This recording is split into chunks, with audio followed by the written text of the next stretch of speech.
Hello, good afternoon. Welcome to Midday Live from our news up here to the South Kanda in Accra. I am Emmanuel Samada. Top stories for this hour. In the bulletin this afternoon, Niger's coup leader warns against military intervention as he announces that the transition of power will not go beyond 3 years. Later in the bulletin, we explore the effects of increased screen time on children's health.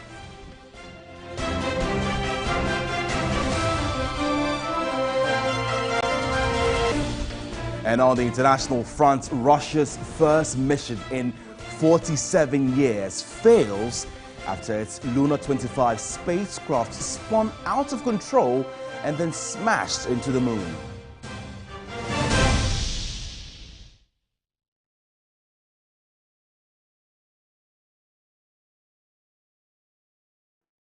Well, we have the details of these and many more coming up over the next 60 minutes. Remember, we're live on DSTV channel 279 all around the world on 3news.com and across the social media platforms. You can find us at TV3 Ghana. Let's settle for the details now. And the digital age has transformed the way children learn, play, and interact with the world around them. However, with the rise in screen time becoming the new normal, concerns are mounting about its impact on children's health and development. In this report, we delve into the dire effects of increased screen time on children's well-being and explore expert insights on how to strike a balance. In an increasingly digital world where screens have become companions in classrooms, a growing concern looms over the well-being of our youngest generation. From tablets and smartphones to laptops and gaming consoles, these devices have become constant companions for children, offering instant access to information, entertainment, and social interactions. The widespread use of screens among children has led to questions about the potential health and developmental impacts. Dr. Nshra Bwahine, an optometrist with the Korle Bu Teaching Hospital, has witnessed a surge in children with eye-related problems. Children are such that their eyes are still growing, right from being a baby to age 6. And so the more you use your gadgets, phones, and all these things, the person is using it at a very near distance. And so the person's eye gets used to that kind of near distance. And now refocusing to look at far becomes a problem. This is a condition called myopia. Aside myopia, it also leads to dryness. But it doesn't end there. Excessive screen time can impact children's cognitive development, attention span, as well as academic performance. Because they are spending a lot of time watching very highly stimulating things, it reduces their attention span when it comes to doing things that are less stimulating, like their academic work. You know, the child is watching cartoons and people are running up and down and doing all of those kind of things. Now, when you move that to a place where the child is supposed to be writing 1 plus 2, 2 plus 3, it becomes boring for the child and even reduces their IQ because they are not interested in such activities. Dr. Azu has years of experience in clinical psychiatry and psychology. Studies have also shown that this excessive screen time on children also affects even their language development and how their use of everyday languages and how to understand social cues. We are talking about both verbal and non-verbal communication cues and all of those things. It becomes very difficult for them to understand that. He says that excessive screen use can lead to attention difficulties and hinder crucial social interactions. For Ifeanyi Ameche with Child Rights International, the challenge lies in striking a balance between screen time and real-world experiences. Is it in the best interest of your child to be on an iPad for 4 hours a day? The answer is no.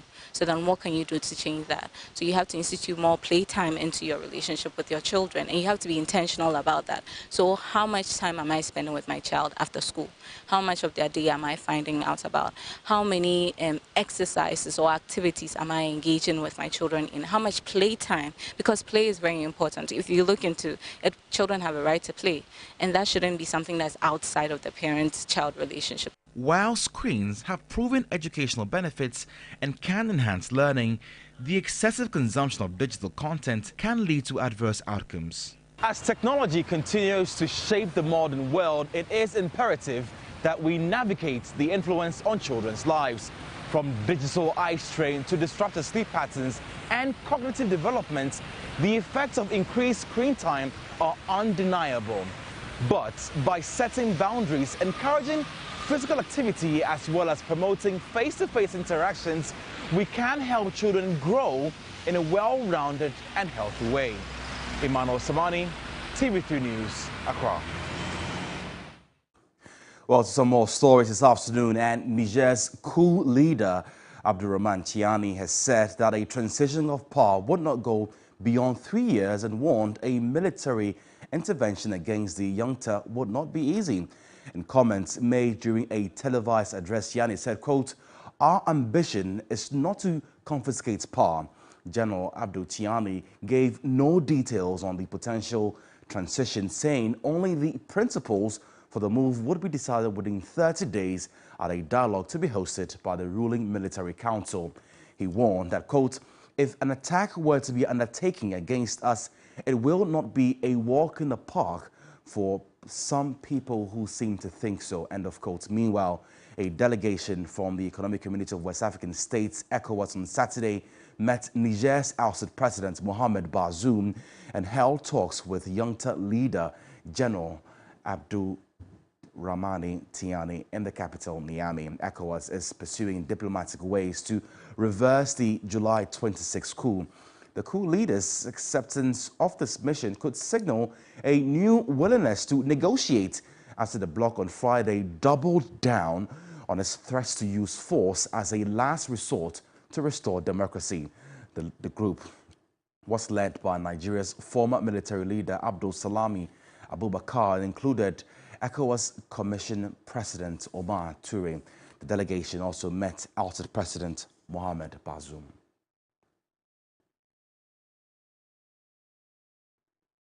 Let's still stay with Niger because amid the unfolding crisis in Niger, the world's gaze has turned to the Economic Community of West African States, ECOWAS, which finds itself at crossroads, grappling with the aftermath of failed negotiations and ineffective sanctions.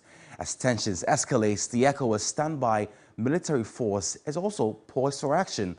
However, internal discord and financial concerns threaten to overshadow the organization's decision actions. My colleague Noel Crosby and reports.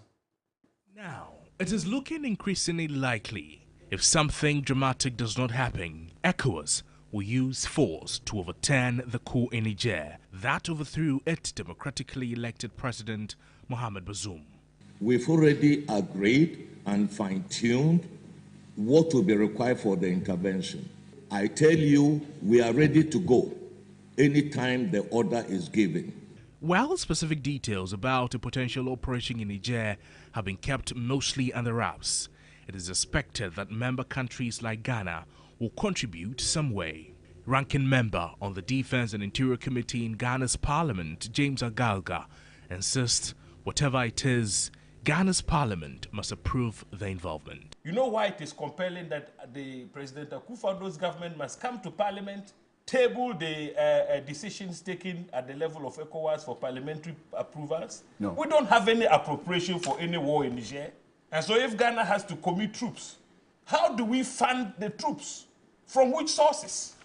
But who will pay the bills, and how much will this fervent attempt to restore democracy in Niger cost? How much will Ghana contribute financially to any budget too?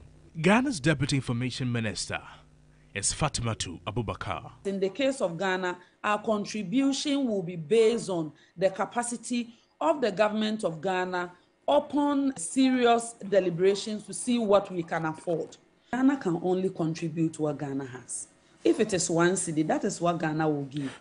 ECOWAS has claimed it has a peace fund that could potentially cover the cost, but military expert Festus Abuaji deems it unwise to tap into it. ECOWAS established a peace fund, and the peace fund is to be capitalized from taxes or levies on imports and exports within member states. So given our current circumstances, these economic exigencies, does it make sense to send that money to go and fight a war?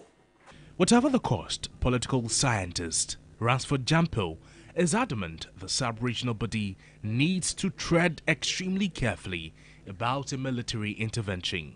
The antidote to coups is not about quickly sending military troops without even thinking about the consequences. The antidote to coups, if you have nothing to fear, is to govern well.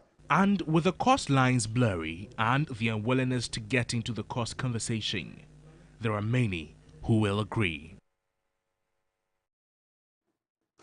Well, still on Niger, the issue of Ghana's role in the impending military intervention by ECOWAS in Niger is one that sets pace for conversations of various dimensions. While some maintain there are legal requirements to be satisfied by the government, some of the conversations have also stretched across the boundaries of the implications in relation to the UN Charter.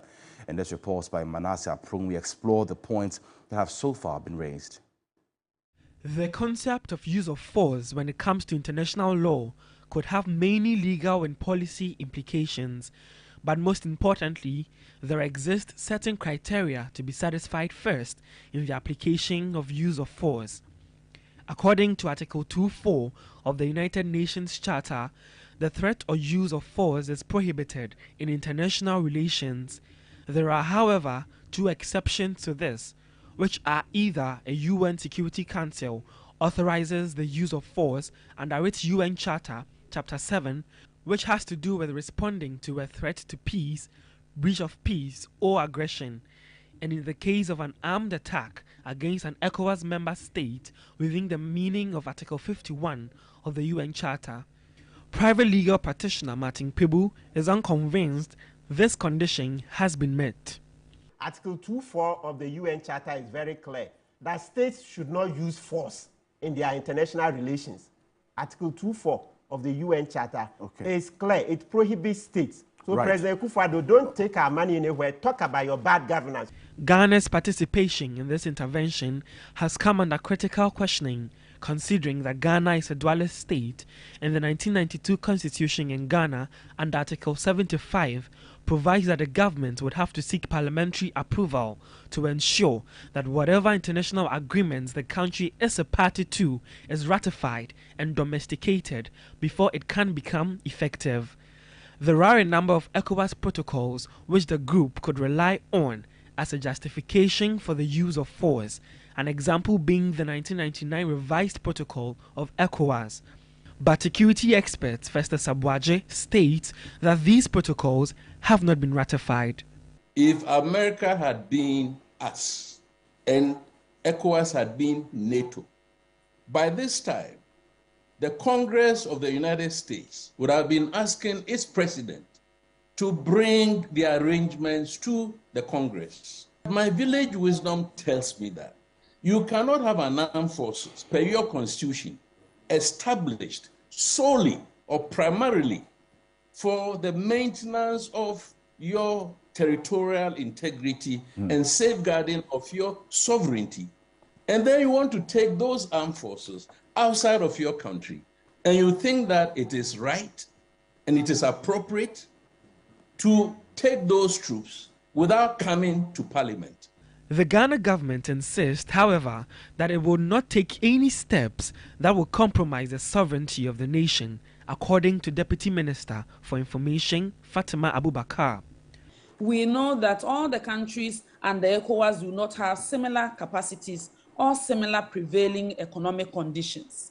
So, of course, in the case of Ghana, our contribution will be based on the capacity of the government of Ghana upon serious deliberations to see what we can afford. Of course, the President, Akufo-Addo, would have to prioritize his responsibility towards the country to protect its security and legal prerequisites.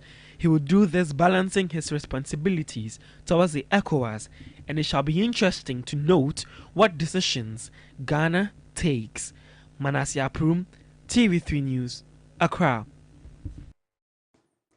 Meanwhile, a poll conducted by research firm Global Info Analytics has revealed that about 52% of Ghanaians oppose Ghana taking part in a military intervention in Niger to restore democracy. Well, for more on this, let's welcome in Musa Dankwa, who's the Executive Director at Global Info Analytics. Many thanks for your time, sir. I want to find out from you, 52% are opposing, Ghana's role in this military intervention. Does that mean that the remaining 48% are in support of a military intervention in Niger? Not at all. If you look at the numbers, only 38% of voters or Ghanaians support the government move to intervene in Niger. 10% have no opinion. So effectively, you have more than half saying no, and another 10% saying they have no opinion, and only 38% saying that they support the government. So when was this survey conducted, and what was the overall sample size? It was conducted between Friday and Saturday, and the sample size was 1,618 in all the 16 regional capitals. Right. Right. So during the survey, did the respondents indicate why they oppose Ghana's participation? We didn't ask them to give us why, just what is their view. But you could see that people are not at ease with us going into war or intervention in Niger. Right. Now, you also posed the question as to whether some of these schools that we've seen in the region are as a result of bad governance. What were the responses to that? It was overwhelming. In fact, 76% of respondents said that they believe that the happenings in West Africa and the coups have been occasioned by bad governance in those countries. Only 17% said, no, it's not because of the bad governance, and 7% did not have opinion. So overwhelmingly, people believe that bad governance has led to where we are today in West Africa. So 72%, what does it mean really with regards to governance across, the sub-region? I mean, this means that people are probably losing faith in the governance of the whole sub-region, and that to have stability in the sub-region, we need to improve urgently the governance system that we have. People don't feel it. I want to thank you so much for your time. Musa Dankwa is the Executive Director of Global Info Analytics, speaking to us there. Well, moving away from Niger, now in some places, crossing the road is meant to be harmless. With zebra crossings, the idea is that pedestrians have a safe path to navigate through moving cars and make it safely to the other end of the road. Sadly, in reality, it is barely the case. And Yonam Halika has more on this report. Accident rates are high in Ghana, and for many of the victims, their simple task of crossing a road was their undoing. That worrying perception is even worsened by pedestrians having to brace the dangers of motor and vehicle movement in a country where lives seldom matter. There has been a 15% reduction in accident rates per the 2023 first quarter report from the police. But there are many people living with the scars from previous crashes. Nana Hima says she was about to get married when a driver's disregard for the zebra crossing turned her world upside down. I used to sell drinks water as a wholesaler. It has been so difficult after the accident. I was the one who got most injured. So I was rushed to the hospital. So I didn't know what happened to the driver, the mate, and other passengers. A zebra crossing identified by its white stripes is a designated pedestrians pathway on roads. According to the Road Traffic Act 2004, Act 683, vehicles are supposed to stop immediately they see people trying to cross over to the other side of the road at a zebra crossing. Unfortunately, these important crossings have lost their significance over time. Olivia Mamle Obuaban is the Vice President of the Accident Victim Support, an NGO that provides assistance for crash victims. She says there are too many tales of drivers maiming innocent victims through their blatant disregard for zebra crossings. We are seeing very busy streets with no zebra crossing, no overhead pass, no traffic lights. So in that case, how are they supposed to cross? They seem to be highways, but these are places where people live and move on a daily basis. So how are they supposed to cross? How are they supposed to take their kids to school? give us the zebra crossing, at least they will reduce, this accident here and there. The situation is so pathetic that many pedestrians have developed a fear for zebra crossings. So I was actually crossing, and one of the Trusky drivers actually stopped, and he was trying to stop the other drivers in the other lane. And one of the Trusky drivers actually, he came behind him and then he bypassed. So I actually had to run, and he was coming. He saw me crossing, but he didn't make an attempt to stop. So it made me ask myself the question, who is responsible for ensuring drivers actually obey the zebra crossing laws? There are those determined to do something about the disregard for zebra crossings, including Ghanaian blogger Kobi Che, who has mounted the Respect Zebra Crossing campaign. I told myself from last year that entering into 2023, one of the projects that I would love to embark or advocate about is the respect for zebra crossing in Ghana. And so I think last month I started, and it's been so phenomenal. Zebra crossing lines are supposed to stop them, but here is the case, or here lies the case that I've turned myself literally into a zebra crossing line, helping people, holding my red and green flag, helping people to cross. So I told myself that no, I need to use my platform as an influencer or a social media blogger to come to start the advocacy. Enyonam Haliga, TV3 News, Accra. Now, traders in Kumasi are demanding answers over the halt of work on the second phase of the Kejetia Redevelopment Market Project. Work on the project has been suspended since January this year, and over 400 workers have been laid off. The traders who were evicted to pave way for the new markets project appeared not to understand why they were told that all the monies for the 248 million euro project has been secured, yet work has halted.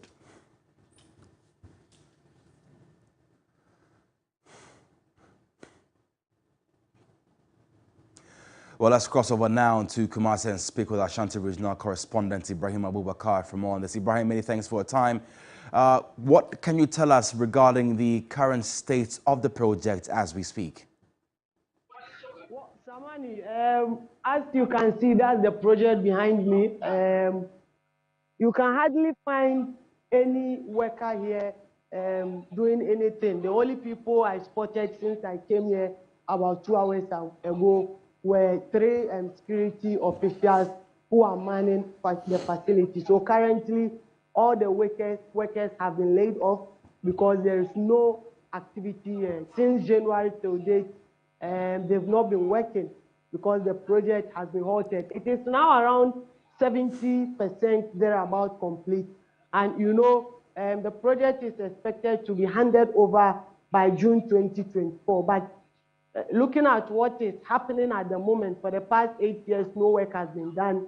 The contractors, sources within the contractors are telling me that it is likely going to extend the completion period. And this is also going to affect the cost, because the more it delays, the more the cost of the project doubles or even triples. Right. Now, are we aware as to what caused the suspension of the project? Well, sources within the contractors were telling me that that was when the project was halted, that it was because government was trying to secure the IMF bailout. So all projects had to be halted. This one, the second, or the Kumasi International Airport, and also the maternity and child unit at the Komfanochi Teaching Hospital. All these projects were halted, hoping that when we go through the IMF and conditionalities and the money is in, then the project will begin. We know the first tranche is in, so the project has been left at it. So it is because of no funds. The contractors are telling me they have no funds to continue with the project.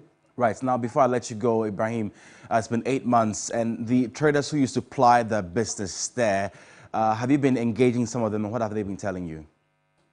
Well, most of them are not happy with what is happening. So our fund, so this is the project, and because today is Sunday, you even see few of them trading or plying their trading activity along the shoulders of the road. So they are hoping that the project will be completed as scheduled so that they will also move in there and continue with their trading activities. All these people were working here before they were evacuated.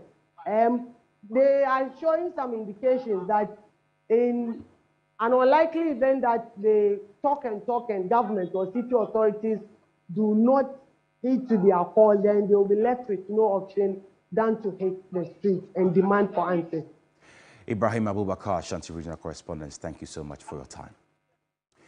Now, operators of tricycle taxis known as Pragya and tricycle mini trucks known as Aboboya have been, in the capital, have expressed disappointment at the Greater Accra Regional Coordinating Council's decision to reinforce its ban on the operations on some principal streets of Accra. We'll bring that story right after this break. Stay with us.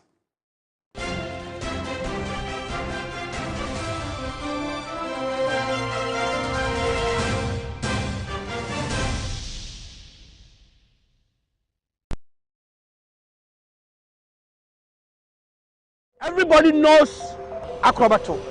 And if you know Acrobato, it means you know M-Punch Homeopathic Clinic. M-Punch Homeopathic Clinic is my pillar. Let's hear what others are saying about M-Punch Homeopathic Clinic. Who will be careful M-Punch one? Chese na me ankasa me period na se problems wom ntina ma wo ho idea ma me papa chese na nya asem ketewa na me coin point no mo hwe me modam no mo hwe bibia na so mo meduro me fire no ene ma won kura mienu kofro kwa na mkwan mu a eba head everything yourself me ma me no adwodwo eda ho a wontumi nante ene ne ko end point o mama nuru a ene ne ho idea watimi asori anante. That's end point for you of Acrobato. Hello hey ohwehwe what che okay a free bra wo di end point what dance am me call you no me Johnson sema na enkoyie e person na my mre nyina na magina sebema na me be fie for there e ho na nyina jaresa. You heard everything. I have secret. M-Punch is my secret. M-Punch Homeopathic Clinic. I'm free. They came, they saw, and are set to conquer. Ghana's Strongest 2023 is at an end, and 4 men will compete for the title in the grand finale. Who wins this year's Ghana's Strongest? Will it be Godfred Akobila with 7 appearances, Bright Appiah, the SWAT man, Takrada's finest, Ebenezer Amos, or the new man, Jeffrey Ekufu? Don't miss this epic finale live on TV3 at the Obra Sports on Sunday, 20th August at 2 p.m. Ghana's Strongest, the power to do. Catch Ghana's Strongest this Sunday only on TV3. Ghana's Strongest is powered by Gasem, the nation builder. Brought to you by Mixi Choco, Channel Hot, Deluxy Acrylic Paint, Dragnet. This water pouring on you from the rooftop signifies that in this life rain shall fall on you, but nothing shall happen to you. It's a week of fashion and glam on Ghana's Most Beautiful. This week, our beautiful contestants will grace the runway, showcasing exquisite outfits crafted by talented designers and featuring the latest collections from GTP. Get ready to be dazzled as they bring elegance, charm, and a touch of Ghanaian culture to the fashion world. It's a night of style, sophistication, and celebration, where fashion meets tradition and a breathtaking display of creativity and beauty. Exclusively on TV3 at 8 p.m. this Sunday. It's an eviction week and not less than 2 contestants will be evicted. To save your contestant from eviction, vote by dialing *713*13# or download the TV3 reality app to vote. GMB 2023, Ghana's beauty, Africa's pride. GMB 2023 is sponsored by Gino Tomato Mix, GTP, Techno Camon 20 series, AT, Pepsodent Charcoal and Lemon Infused Formula and Pepsodent Natural Herbal Formula, Geisha Moringa and Geisha Black Soup, Key Soap, Bell Pack Tissues, Sankofa Natural Spices, Vitamilk, Deluxy Acrylic Paint, Nescofa Blood Tonic, Heaven Black Mosquito Spray and Coil, Enapa Foods, Freedom from Casapreco, Frutelli Calipo, Duffy's Health and Beauty, Obuasi Bitters, Nubuna Womwankasa, Dragnet, Shalatem, Top Choco, Global Wings Travel and Tour. Makeup was done by House of Tara.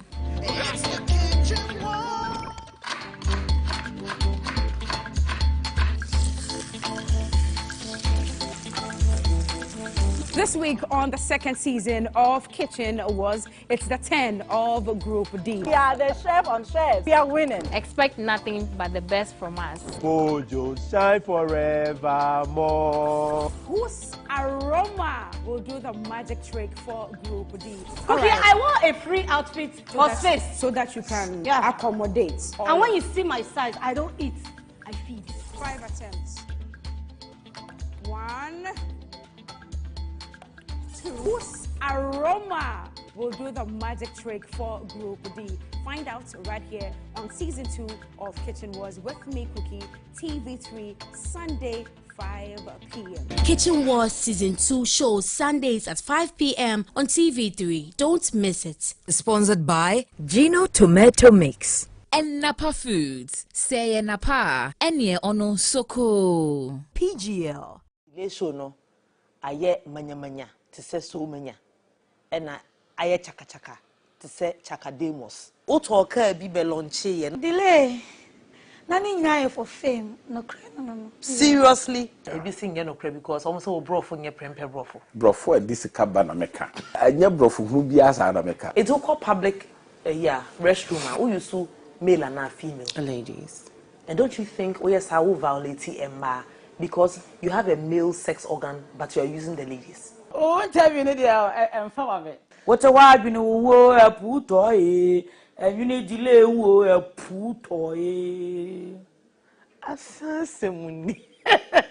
The Delay Show now shows on Sundays at 6 p.m. on TV3. Brought to you by Vodafone, Safari Tissues, Pepsodent, Yas Sanitary Pad, Delay Foods, Tabia Takum, Greatfield Ventures, Alisa Hotel.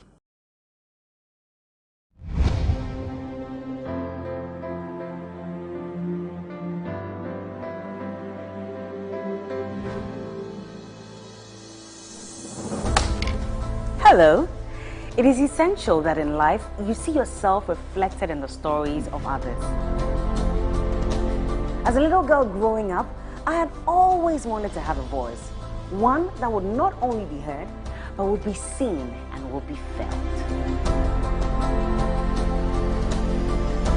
So I asked myself, what if I could take every story that's ever inspired me, every song I've ever danced to, in fact, all the memorable moments on this show, and share them with you. NELIA. No, that's correct! Who needs to step up? Designers. Designers wise, our local tailors. What's going on? I know it's now. Which one? You go kill me. Hey. So you know what my priority is? Making you happy, entertained, educated, and informed. My name is Bella Mundi, and this is The Day Show. Catch all the exciting episodes right here on TV3.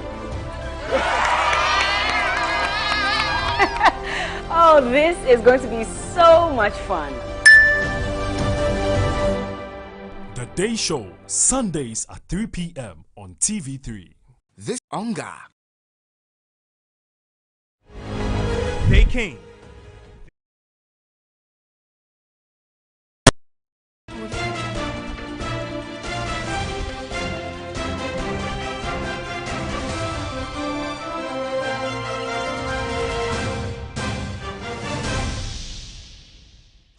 Welcome back. You're still watching Midday Live from our news hub here at the Sawe Kanda in Accra.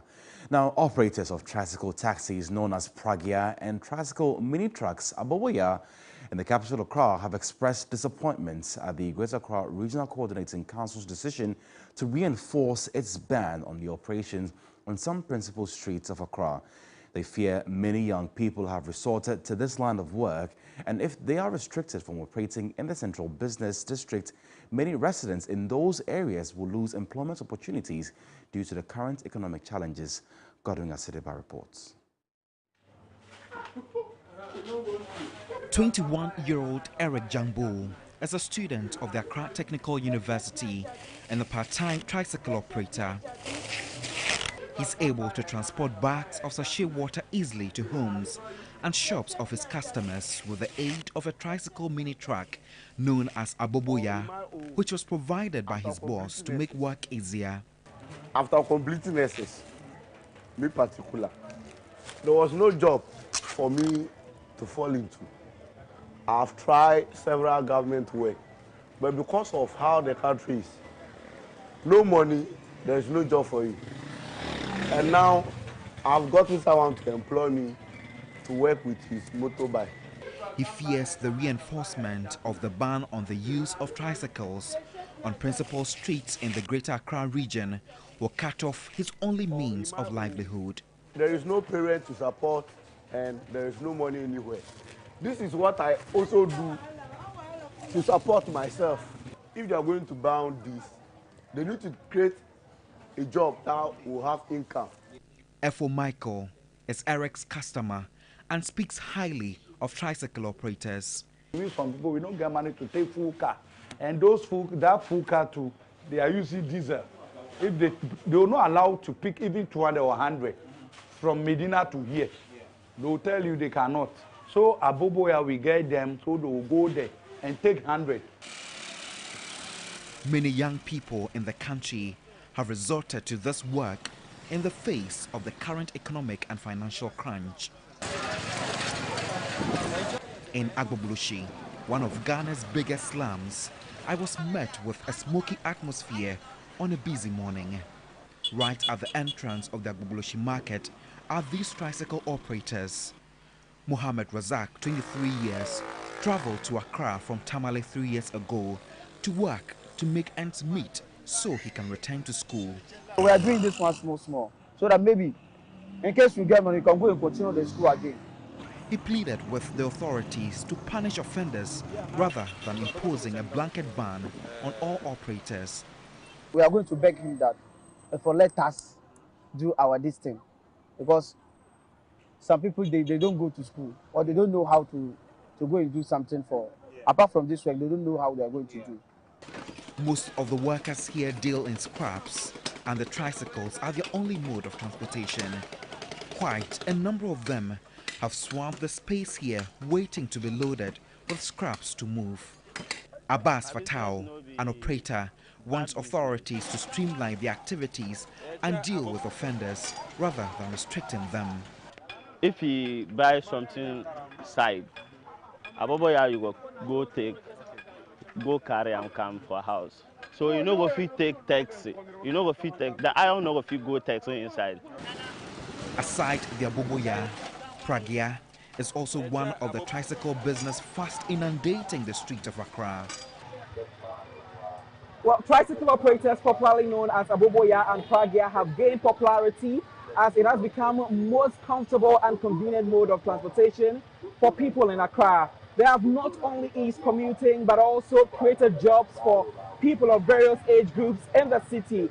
Despite the benefits, the Greater Accra Regional Coordinating Council has bemoaned the unregulated activities and operations of these tricycles within the Central Business District and some principal streets of Accra. This, the Greater Accra Regional Coordinating Council said, has resulted in heavy traffic congestion and chaotic scenes, indiscriminate parking and flouting of traffic regulations, among others. Hence, the need to regulate the movement of these tricycles in order to create a conducive environment for businesses to thrive hard. David Mellison is a Pragya operator. Just allow us to be doing small. Deborah Opare is a regular passenger here. She's been patronizing the services of the tricycle taxi known as Pragya for 8 months. I come to the market 5 times in a week and I feel comfortable patronizing the Pragya. I plead for it not to be banned. In line with Regulation 128 Clause 14 of the Road Traffic Regulations 2012, which states that the ban on Aboboya on Accra highways was first announced by the regional minister in November 2021 to curb the spate of gross indiscipline on major roads in the region. Most of the operators have taken it upon themselves to be disciplined on the roads while they work, but the fear of arrest and punishment scares them. Godwin Asidiba, TV3 News, Accra. Now, the Homowa Festival often involves hooting at Hanga, but it also includes other traditions like the Akwele Suma, a twin festival. Grace Hama Ajiman and Wendy Mercy were at Jamestown to witness this year's festival. The Twin Festival, or Ye Ye Ye, or also called Akwele Suma, celebrates fertility during the Homowa Festival, as tribes believe children are blessings, while twins are special spirits. The festival involves twins dressed in white attire and covered in clay, performing many rituals. Women who desire the fruits of the womb also participate in a traditional bath called the Sesegbamo, with sacred herbs, seawater, and eggs for purification and sanctification. Sister has been performing these rites for many women, and she is confident of the potency of the bath.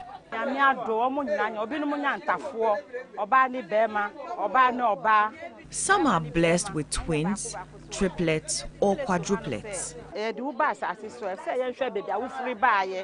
When twins are born, the ritual is performed to find out where they are from and what they've come with. Yaira has come here to make a petition to the twins after many years of trying to conceive. I want twins, and I have faith I will get them. I have taken the bath and done all that is required. Mansa and her husband are back to celebrate after 11 years of childlessness. They are attending this year's festivities with their twins after they participated in last year's and have now given birth. For in Agbamu, twins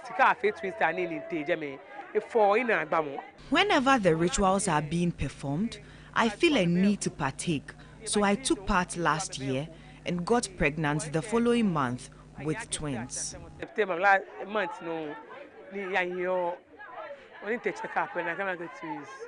The highlights of the Twin Festival is the Kpashimo, or the town procession. The twins, amid singing and dancing, make a journey to the outskirts of town to dump the sisi, which was used earlier in the day for purification.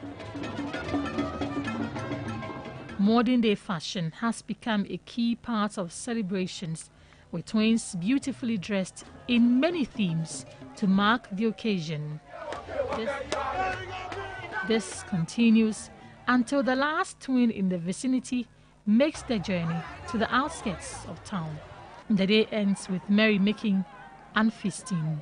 It's been raining here at Jamestown, but that is a list of the worries of the people who are celebrating the Twin Festival, also known as Akwele Suma or Ye Ye Ye. Mercy, have you seen this before? I haven't experienced anything like this before. We've read about it in books, I've learned about it in school, but then this is the first time seeing something as interesting as this. Interesting it is. For you out there, you need to come here to have the full feel of what this is like. Grace Hamwa Ajiman, TV3 News, Jamestown. And Mercy Wendy Adoboy, TV3 News, Jamestown. Well, so if you want twins, you know exactly what to do. Let's bring you some more stories this afternoon. And child rights activists are calling for action to tackle the issue of people who solicit medical support for sick children on the streets. The executive director of Child Rights International, Brighter Pierce, said the courts will have to make a determination because it amounts to exploitation. Child Seminar Series focused on child's policy framework, legal considerations and best practices. The Executive Director of Child Rights International, Brighter Pierce, said a number of issues affecting children must be tackled head-on. One of them is the exploitation of children in the name of seeking medical support for them. We are providing support for those that we can, and we are also seeking the intervention of the court to be able to give interpretation to it. So we are hoping to see the outcome of that, and that will determine the next line of action that we take in respect to that. But for the meantime, there's a need for government to put a stop to people who are begging in the name of giving a medical care to our children, because it's not good. It undermines the integrity of the state. Florence Sana Amponsa, a senior manager from Compassion International Ghana. We just focused on the legal aspect. Next time we are planning to look at the holism, what exactly it is. So there are so many components that goes into what child development is. So the plan is that occasionally we zoom into an aspect of child development. We use the learning to improve upon our programming. Dr. Angela Jamina, Executive Director of the ARC Foundation, said Ghana, as a signatory to the number of conventions that seek to protect children, must fully implement them. The premier edition was on the theme Policy Framework on Children, the Law and Practice. We're still watching Midday Live from our news hub here at Adisawe Kanda, Accra. Kelvin Oswan is standing by with all the latest in the world of sports after this break. Don't go away.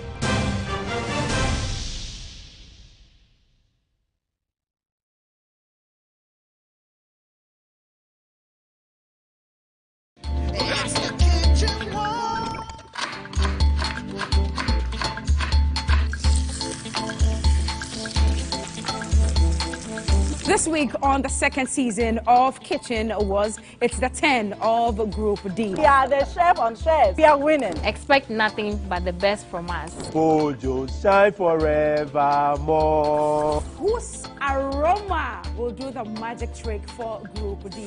Okay, I want a free outfit for sis. So that you can accommodate. And when you see my size, I don't eat, I feed. 5 attempts. 1, 2. Whose aroma will do the magic trick for Group D? Find out right here on season 2 of Kitchen Wars with me, Cookie, TV3, Sunday, 5 p.m. Kitchen Wars Season 2 shows Sundays at 5 p.m. on TV3. Don't miss it. Sponsored by Gino Tomato Mix. And Napa Foods. Say Napa. Enye ono soko. PGL. Lesho no, aye manya to say so manya. And aye chaka to say chakademos. Otoka bibe lonche. Delay. Nani nyaya for fame. No. Seriously? I be singing no credit because almost all brofu nye prempe brofu. Brofu e disi kabana meka. Anya brofu hubi asa na meka. It's all called public restroom. Who you so male and female? Ladies.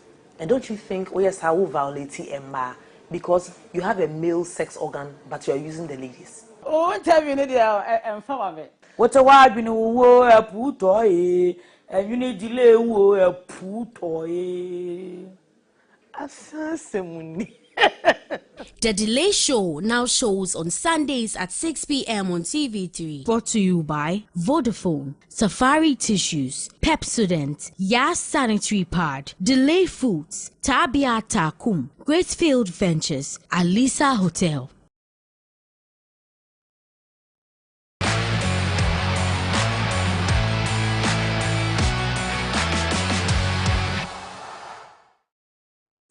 Welcome back. My colleague Kelvin Oswan is standing by with all the latest in sports. Kelvin, I know that top of your agenda, we know that Spain has won that Women's World Cup. Over to you. Take it away. Well, exactly, Samani. Good afternoon. It's time for sports here on Midday Live. Starting from the FIFA Women's World Cup in Sydney, and history has been made. Olga Carmona's goal proved the difference between the two teams. And although England rallied in the second half after Spain missed the penalty to double their lead, ultimately the of only 2 nations in soccer history to win both a men's and FIFA Women's World Cup. The highlight. Carmona's providing the overlap. Here she comes. 1-0 Spain. She'd get a touch on it. England wants a corner. It's given. Chloe Kelly's going to take it. And the goalkeeper, Mary Earps, is going forward. Spain wonder why we're still playing. England have a corner. In goes the England corner kick. Katakoi claims it brilliantly. A fantastic take by the young goalkeeper. And Spain are the champions of the world.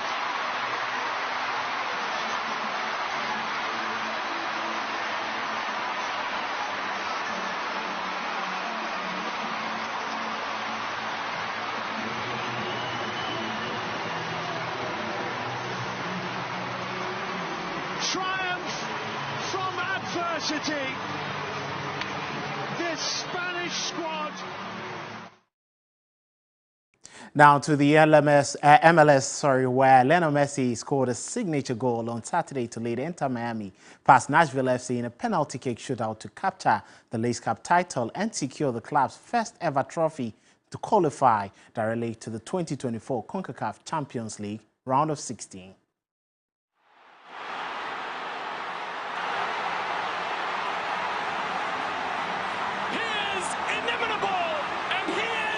The best set-piece team in Leagues Cup got a great opportunity here to tie the game. Mukhtar flicked on, off the line and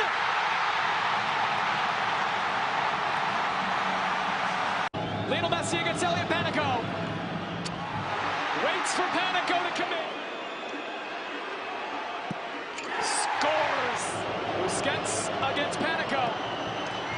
Again. Keeper versus keeper in round 11. Saved by Callender! It's over! Miami finishes the script! The first ever Leagues! Your Leagues Cup 2023 champions, Inter Miami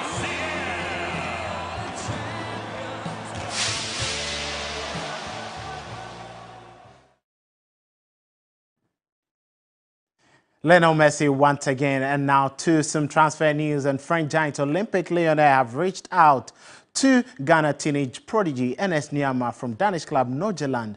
The 19-year-old is expected to travel to France later today to complete his medical to join Olympique Lyonnais by Tuesday. Nuamah was wanted by Paris Saint-Germain, Tottenham Hotspur, Dortmund and other English clubs, but only Lyon have won the race to sign him. An agreement has been reached for the transfer sum, while Nuamah has also agreed his personal terms. Nordsjælland will also have a percentage in Nuamah's future sale from Olympique Lyonnais. The highly rated youngster scored 15 goals and delivered 4 assists in 34 matches across all competitions last season. The teenager capped off an impressive 2022-2023 season with 3 individual awards, which are Young Player of the Year, Best Player for Spring voted by the coaches, and Player of the Season voted by the players. Nuamah has also been left out of Nordsjælland's squad to face Silkeborg later today.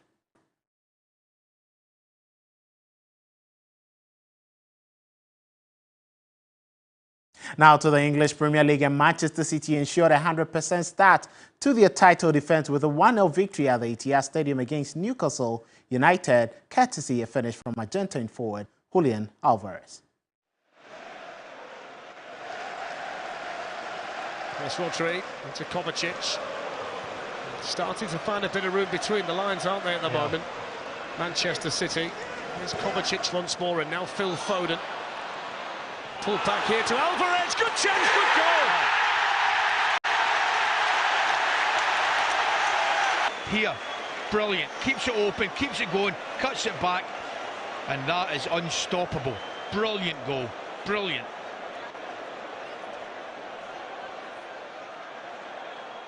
Got his fingertips to it, Pope, but couldn't.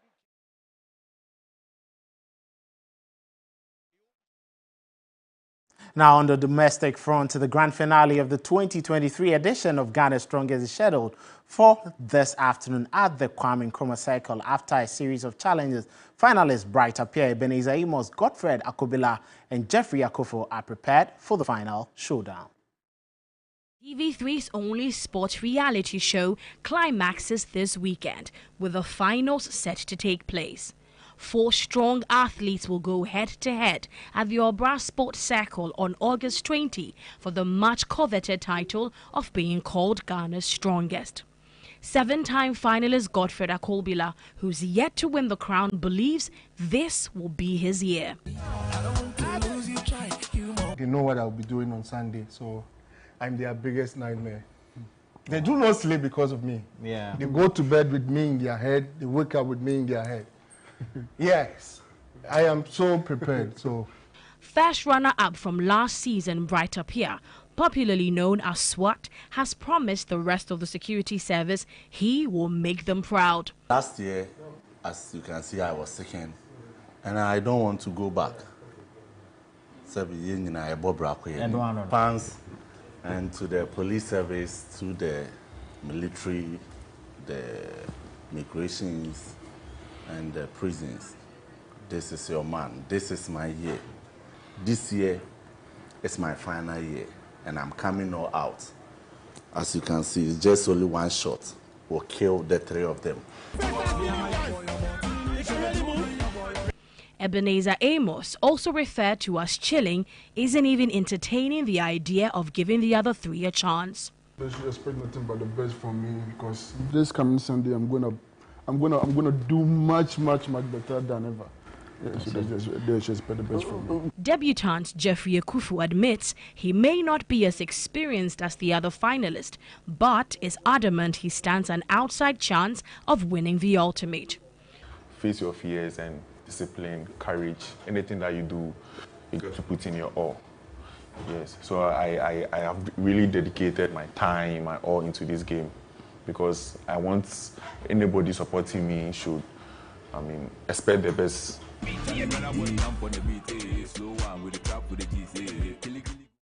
So let's join the strong men at 2 p.m. at the Obra Sport for the strongest for this edition. My name is Kelvin Oswansa. Up next is entertainment.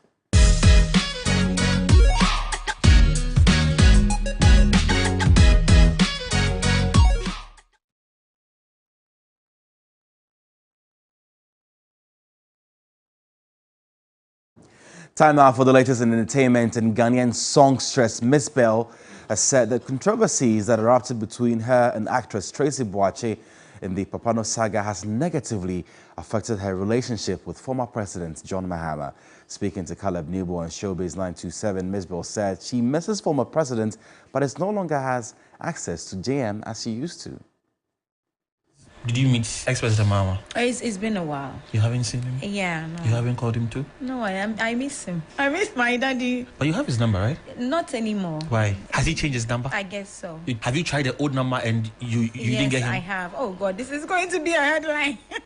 Oh, no, I'm just asking because this is somebody you had access to. Okay, so if he has changed his number, you know people around him you can easily get access to, I right? don't want. You don't want to have his number again? No, because if he wants me to have his number, he will let me have his number. I don't have to chase for it. I didn't chase for it before. Do you think the incident that happened some 3 years ago had led to... Yes, and I think it's fine. Things come and things go, so I like it the way it is. I don't want to have his number because then I won't be involved with any drama or anything. People from my party attacking me, calling me names. So it's better. I like how things are going for me now. Do you think the party will warmly welcome you when you decide to... The party doesn't have to welcome me. I'm an NDC. You can't take that away from me. It's like I'm a Ghanaian. You can't take that away from me. So they don't have to welcome me to anything. They never did anyway because of all these controversies. So it's fine. There's some more entertainment news. In Ghanaian Afropop singer Mr. Drew has dispelled speculations that there is bad blood between him and his former label boss Kaywa. While expressing gratitude to Kaywa for positively impacting his career, the singer revealed that he's leaving his share of royalties with highly spiritual music as a gesture of appreciation.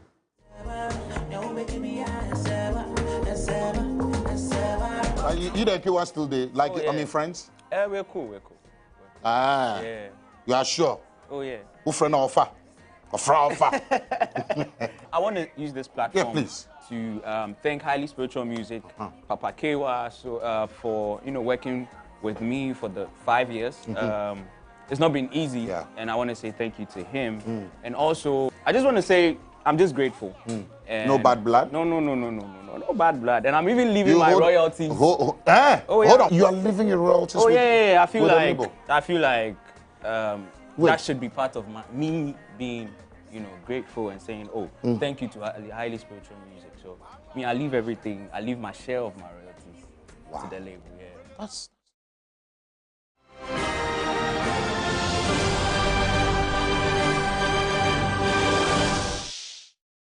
Time now for some international news. And Russia's first moon mission in 47 years failed after its Luna 25 spacecraft spun out of control and smashed into the moon.